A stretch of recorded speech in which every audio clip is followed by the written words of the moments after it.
What's going on, everyone? Sky here. Welcome back to the channel. So, Michigan State Athletics has their new athletic director in J Batt, coming over from Georgia Tech, going to be the new athletic director here in East Lansing. So, from a glance, kind of a aerial view of this whole thing, all the comments on J Batt from people in the industry and around Georgia Tech and other places that he's been seems like a really good hire for Michigan State. We have a few kind of numbers and facts about some of his time at Georgia Tech and other stuff that he was able to do there at that program and what we could possibly see for him coming over to Michigan State, and will be officially announced, officially introduced, should I say, to Michigan State on Wednesday. So we're going to jump in here, but first, before we do, if you could just hit that like and subscribe button down there. We have more Michigan State athletic content on the channel. We'll have more with the football team as we get closer to this season. We're going to start breaking down the roster, and now that the roster is pretty much set, I mean, you could have a late departure, but for the most part, we know who's going to be taking the field on Friday night, opening the season there, and then obviously getting into basketball season as well. But anyway, just make sure to subscribe so you don't miss a video. So let's just jump into J Batt. Obviously, as I said, coming over from Georgia Tech. He had spent time at East Carolina University before that, and then he was the deputy athletic director at Alabama. So obviously has a relationship with Nick Saban as well, and Nick Saban had high regards and high comments for him as well when Michigan State was posting, comments of what are people saying about J Batt coming in. So that's kind of his resume there, and then obviously was at Georgia Tech for the last couple years, and his time at Georgia Tech was very successful. Some of the numbers that I wrote down that I just wanted to make sure to get to, donations increased 42% in his first fiscal year there at Georgia Tech. Also, something that I think definitely could be coming to Michigan State, and I had already heard this kind of being, spitballed, more than likely just in the fan base over the last couple years as well, but just with the landscape of college athletics now. He was also part of the stadium naming rights down there at Georgia Tech with Hyundai. So now I think it's Bryant Dodd Stadium at Hyundai Field, something along those lines. I apologize if that's not exactly word for word what it is, but you get the picture. Getting a stadium naming right to generate more money for the university and the athletic program, I definitely think that's something that we could see here at Michigan State with Spartan Stadium, possibly the Breslin Center or Munn Ice Arena. And personally, I know people probably will have different opinions on that. Me personally, as long as you still have Spartan Stadium, Breslin Center, Munn Ice Arena, DeMartin Soccer Complex, DeMartin Field, whatever you want to say. If you want to throw a Acrisure, whoever, name a brand that will pay millions of dollars to advertise on your stadium.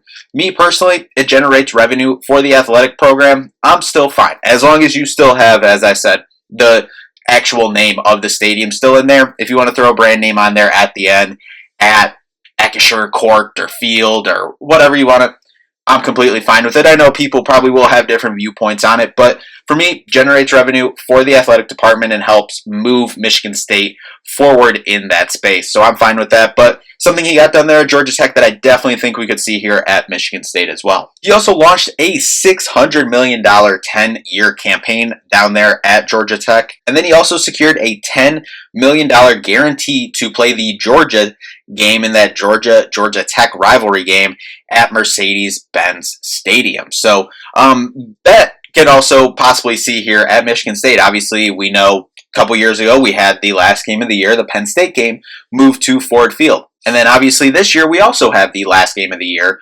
being played at Ford Field. Now this is a very hot button topic. I don't think there's many people just sitting right in the middle of this. You are either completely for having the game moved to Ford Field, or you are completely against it. If you've been watching my channel or any of my content since the last time it happened, and I'm not even sure if I talked about this one getting moved to Ford Field, probably did at some point here on the channel, but if you know me, I'm completely against it. I say this as a season ticket holder for Michigan State football, and loves that last game. I know it's not always going to be 75,000 strong. I understand that the weather is usually not that good, but I think it's fun in there. I mean, the Penn State game in 2021, that last game of the season, obviously that was a very fun season in and of itself, but that last game looked like a snow globe in there. You got to clear the lines every single time out just to see, and there was still 64,000, maybe something in that stadium. I mean, that's what I always said. If you look back to 2015 and, that kind of, run there, that Penn State game in 2015, sending that senior class out right. If you have a good winning team and you're playing for something that last game, it doesn't matter if it's 22 degrees outside. People are going to show up. Last couple years, or the years like, 2018, 2019, when you've seen low attendance for that last game, not really playing for too much. I mean, maybe a bowl berth if you look back a couple seasons ago. But that's what I stand on that. I'm just not for it. I understand why people like it going to Ford Field, and Ford Field was full. Obviously, yes, it was more than what would probably have been in Spartan Stadium that year. But still, I don't know. I just like the vibes of being on campus. You only get 6 or 7 home games a year. I just like them all to be at home, but understand why people do like them.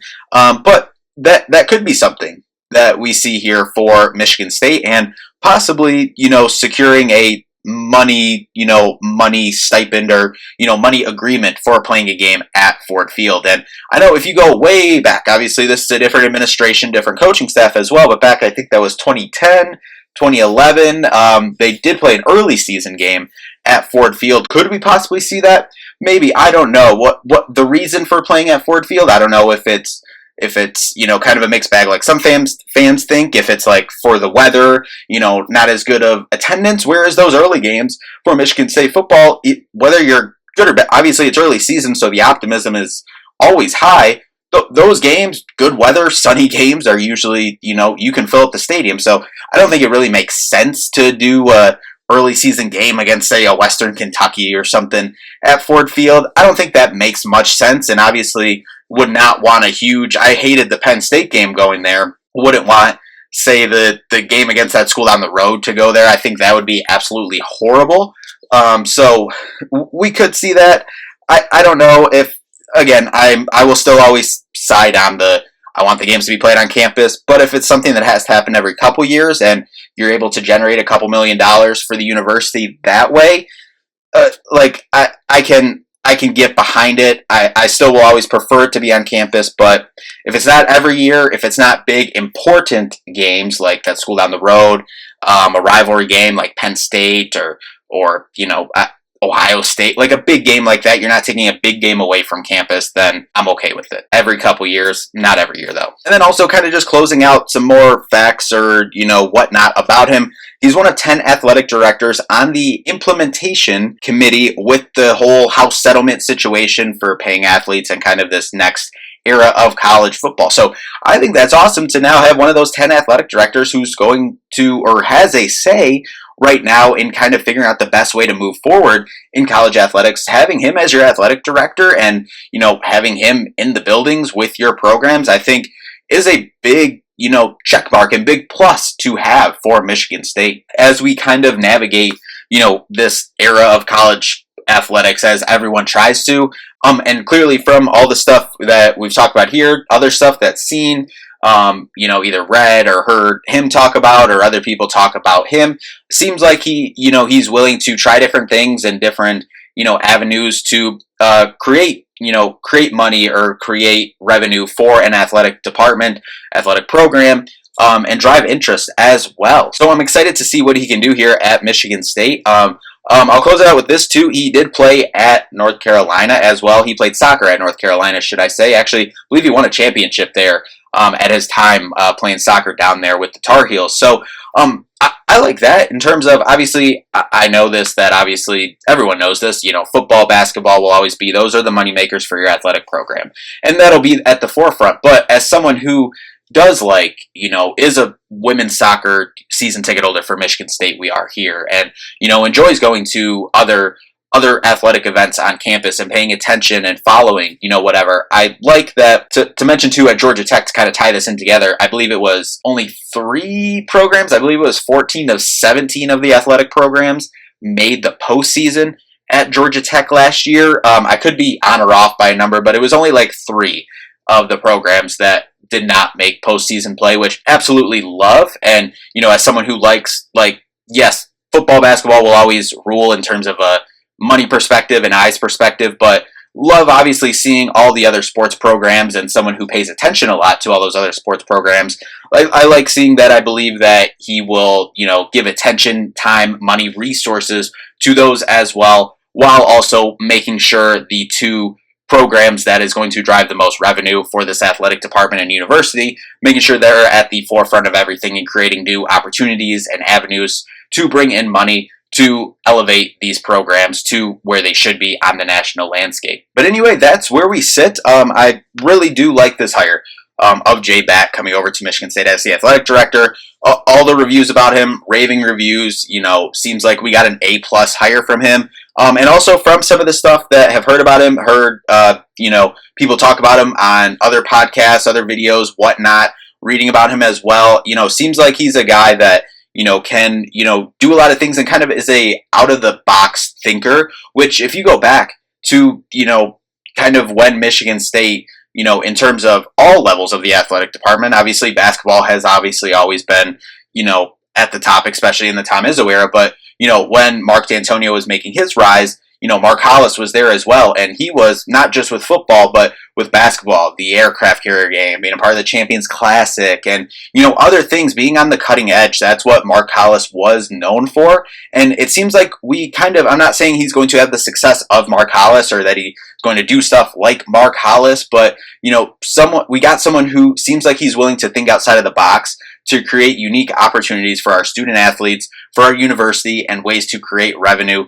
to help our university and athletic programs, continue to raise the level of, where we should be at in the landscape of college athletics. And I think that's very exciting, I think. And, one thing that he does talk about too, watch his podcast with, that he talked on, a couple months ago, I believe it was Alex Rodriguez, the Bloomberg podcast or something. I don't know. I'm sure if you're even anywhere online, you've seen probably a cut-up clip of him from there, from a Michigan State account or somewhere, Michigan State fan account, whatever. But, I love that he constantly talks about relationships, because I think that's obviously, in my opinion, the most important thing in athletics, and donor relations and, fundraising, raising money. Yes, but that's also something too that I think aligns with, Tom Izzo is a relationships guy through and through. I don't think there's any way, to dispute that or around that. He has always been a relationship guy. So getting an athletic director, not saying any of the other athletic directors, obviously I feel like Mark Hollis was like that.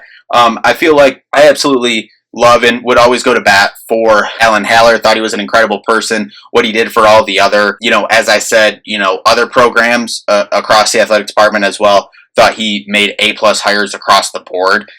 Throughout the athletic department as well. There's only maybe, one or two in his tenure that didn't pan out for all the other spots. But I think he valued relationships as well. So now we get a guy who, seems like he can be on the cutting edge, innovative, and it seems like he is highly regarded as one of the best fundraisers in the country in terms of college athletics. So I'm really excited for J Batt to be introduced here, I believe on Wednesday morning, afternoon at a press conference. So excited to see what he has to say and see what kind of points he sticks on. What it's going to be, stadium renovations, NIL, what he's going to talk about in his first impression to the general Michigan State athletic fan base and university as a whole when he is properly introduced on Wednesday. But anyway, that'll do it for this one. Thank you all so much for watching. We'll see you in the next one. Peace out.